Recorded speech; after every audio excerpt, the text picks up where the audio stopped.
Galactus n'a pas besoin de présentation. Même ceux qui n'ont jamais ouvert un seul comics Marvel ont déjà entendu parler de lui comme du dévoreur de mondes, et rien que ce titre suffit à faire comprendre l'ampleur de ce dont il est capable. Mais imagine une seconde que Johnny Blaze, alias le Ghost Rider, en ait marre, qu'il décide d'aller se frotter à Galactus pour remettre en question son appétit cosmique et sa façon, apparemment cruelle, d'exister. Ça sonne comme le pitch d'un affrontement à mort, mais en réalité ce qui va se passer dépasse largement le cadre d'une simple baston. C'est quelque chose qui touche directement au futur même de l'univers Marvel. Mais avant d'en arriver là, l'histoire commence ailleurs. New York, fin des années 70. Et, de façon assez surprenante, ni Galactus ni Ghost Rider ne sont les premiers concernés. La scène s'ouvre sur la chose face à un type paumé dans la rue. Ben Grimm est furax. Il accuse ce mec d'avoir tué 5 personnes, et ce qui le rend dingue, c'est la raison. Ce n'était ni pour de l'argent, ni pour du pouvoir. Non, c'était juste pour piquer le poste de sa victime, chef des ressources humaines dans un cabinet de compta. Oui, t'as bien entendu. 5 vies supprimées pour un bureau un peu plus classe. Et la réponse du tueur est encore plus choquante. Il ne voit absolument pas le problème, et ose demander à Ben qui il est pour le juger. Sauf que, là, ce n'est pas le rôle de Ben Grimm de juger, c'est celui de Johnny Blaze, qui débarque pile à ce moment-là pour accomplir ce qu'il considère comme sa mission. Sans détour, Ghost Rider se pose en juge, jury et bourreau. Il balance au type que l'heure est venue de faire face à tout le poids de sa propre culpabilité, et déclenche alors son pouvoir le plus redouté, le regard de pénitence. Pour ceux qui ne connaissent pas, c'est l'un des dons les plus destructeurs de Ghost Rider. Il force sa victime à revivre toute la douleur et la souffrance qu'elle a infligée aux autres, de manière brute, implacable. Quand la culpabilité est trop lourde, ça détruit littéralement l'âme, et bien souvent, le corps avec. Et c'est exactement ce qui arrive ici. Le poids des meurtres ronge l'homme de l'intérieur jusqu'à ce qu'il ne reste plus rien de lui, si ce n'est un tas de cendres sur le trottoir. La chose, toujours énervée, proteste. C'était son criminel, celui qu'il voulait traîner devant la justice. Mais au fond, il sait très bien qu'il ne va pas en perdre le sommeil. Après tout, ça fait juste un assassin de moins qui rôde à New York. L'ambiance s'allège un peu quand Ben se rappelle qu'il a rendez-vous pour un costume sur mesure, taille XXXL évidemment. Comme il n'a pas de bagnole, il demande un petit lift à Johnny Blaze. Ghost Rider, n'ayant rien de pressant à faire dans l'heure, accepte. Et les deux se tirent à moto dans les rues new-yorkaises. Et si t'aimes ce genre d'histoire rare et un peu oubliée de Marvel, pense à t'abonner à la chaîne. Parce que crois-moi, il y en a plein d'autres qui arrivent. Pendant que le tailleur prenait les mesures pour un costume taille XXXL, Ben Grimm, alias La Chose, n'arrivait pas à se sortir de la tête ce qu'il venait de voir. Ce regard de pénitence, il savait déjà que c'était puissant. Mais maintenant, il voulait en saisir les limites. Dès qu'il en eut l'occasion, il lança la conversation avec Johnny Blaze, qui traînait là juste pour lui tenir compagnie comme un vrai pote. « Ah, ce que je me demande, dit Ben, c'est si ton truc marche sur n'importe qui a déjà tué. Et s'il y a un moyen de l'empêcher, ou même de l'inverser. Imagine qu'un jour, je sais pas, quelqu'un bidouille une espèce de magouille scientifique pour le bloquer. » Johnny fut catégorique. Non.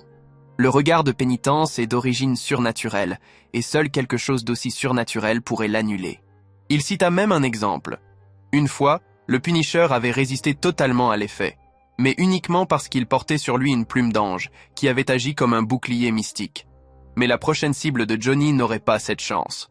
En entendant l'explication, l'esprit de Ben fila direct vers un seul nom, Galactus. Le grand G avait passé des siècles à engloutir des mondes entiers pour calmer sa faim cosmique. Le nombre de vies qu'il avait fauchées, des trilliards et encore. Peut-être même que Reed Richards lui-même serait incapable de le chiffrer. Et chaque fois qu'ils avaient affronté Galactus, il s'en était toujours sorti indemne. Peut-être parce qu'ils avaient toujours tenté de le contrer par la science. Alors que là, peut-être, il tenait enfin une arme contre laquelle il ne pouvait rien. L'idée avait de quoi donner des frissons. Ghost Rider, enfin, forçant Galactus à payer le prix de tous ses crimes, à répondre de la destruction de civilisations entières. Des sociétés, des cultures, des planètes rayées de l'existence. Le poids de milliards d'années de massacres, un fardeau dont même un être cosmique ne pourrait s'échapper face au regard de pénitence. Ben se surprit même à penser à un autre poids lourd, le docteur Fatalis. Est-ce que l'attaque marcherait sur lui ? Peut-être que Victor aurait une défense magique capable de contrer ce pouvoir, mais sans ça, Difficile d'imaginer un autre vilain plus taillé sur mesure pour ressentir chaque douleur qu'il a provoquée. Mais restait un problème très concret. Galactus se trouvait quelque part, perdu dans l'immensité de l'espace. Comment un Ghost Rider lié à la Terre pourrait-il le retrouver? Ben haussa simplement les épaules. Tu trouveras bien un moyen. Et Johnny en trouva un, effectivement. Quelques jours plus tard, déterminé, il décida qu'il était temps de traquer le dévoreur de mondes. Bien sûr, il aurait pu continuer à punir les criminels sur Terre, mais éliminer une menace qui avait semé la peur et la mort dans l'univers entier pendant des millénaires, voilà une mission digne de l'esprit de vengeance. Pour l'atteindre, Johnny fit quelque chose d'inhabituel. Il embarqua à bord d'un vaisseau spatial quelconque. Mais pas comme un passager ordinaire. Il insuffla au vaisseau son énergie surnaturelle, multipliant sa vitesse et sa portée de manière hallucinante, et se propulsa ainsi vers l'autre bout du cosmos. Alors que Johnny fendait l'espace, la narration nous transporte vers un monde lointain. Le comics insiste, peu importe son nom, il n'a aucune importance, car très vite, il sera oublié. De l'autre côté de la galaxie, sur un monde dont le nom finira par se perdre dans la poussière de l'histoire, l'un des derniers survivants contemple l'inévitable. Les cités d'argent sont tombées, le ciel est en flammes. Ils ont combattu jusqu'au bout, non pas pour vaincre, mais simplement pour le droit d'exister. D'une voix marquée par la résignation, il envoie un ultime message, destiné à quiconque pourrait un jour l'entendre. Nous avons fait face à la grande terreur. Nous n'avons pas détourné le regard. Et lorsque la fin est venue, nous n'avons pas connu la peur. À ceux qui recevront ce signal, nous, les morts, vous adressons nos salutations. Et cette terreur, ce n'est autre que Galactus. Pour lui, dévorer des planètes est aussi banal que respirer. Chaque monde détruit ne fait que repousser un peu plus sa faim insatiable, et cela continuera jusqu'à la fin des temps, jusqu'à la renaissance d'un nouveau cosmos. Civilisations effacées, vies innombrables fauchées, tout cela n'est pour Galactus qu'une routine. Mais cette fois, quelque chose change.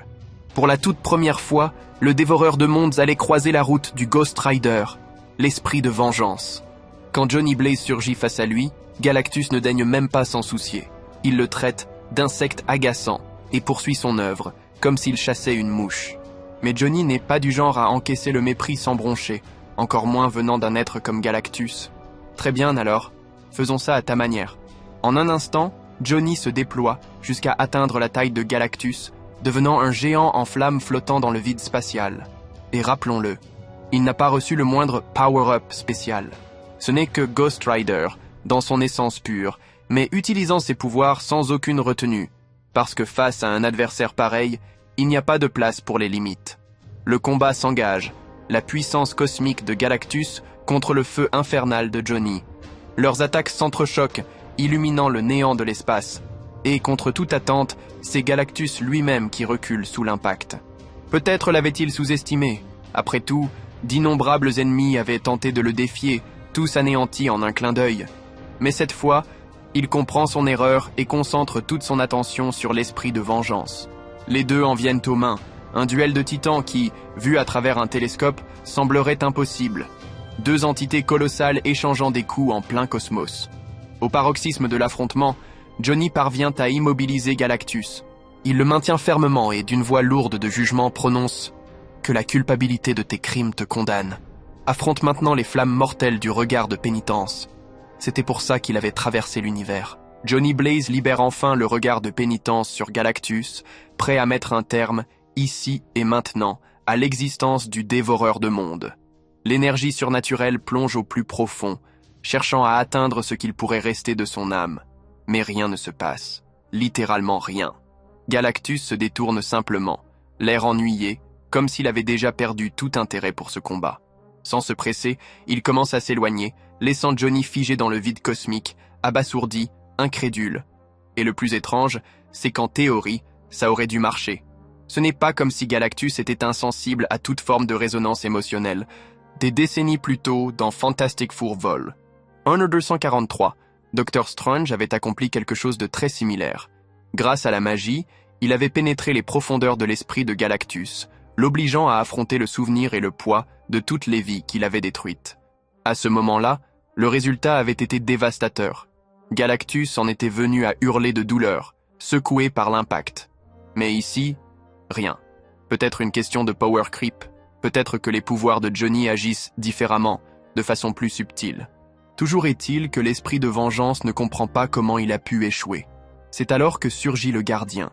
Il intervient et explique. Le regard de pénitence n'a aucun effet sur Galactus parce qu'il ne ressent ni culpabilité, ni remords, ni tristesse face à ses actes. Et le gardien l'exprime de façon limpide. Pour les civilisations dévorées, Galactus est un monstre. Mais pour lui-même, tout cela n'est que survie. C'est comme un lion qui chasse une gazelle. Du point de vue de la gazelle, c'est un meurtrier. Mais du point de vue du lion, c'est simplement la nature qui suit son cours. Galactus est le lion.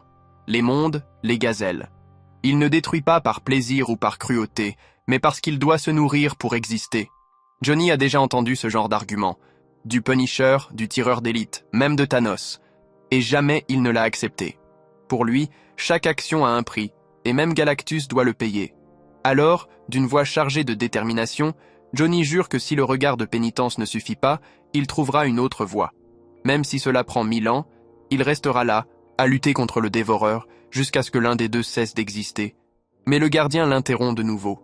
Tu crois qu'il n'y a pas d'autre choix, parce que tu ignores le reste de l'histoire. Et là, il révèle quelque chose qui change complètement la perspective. Avant cet univers, il y en a eu d'autres. Beaucoup d'autres.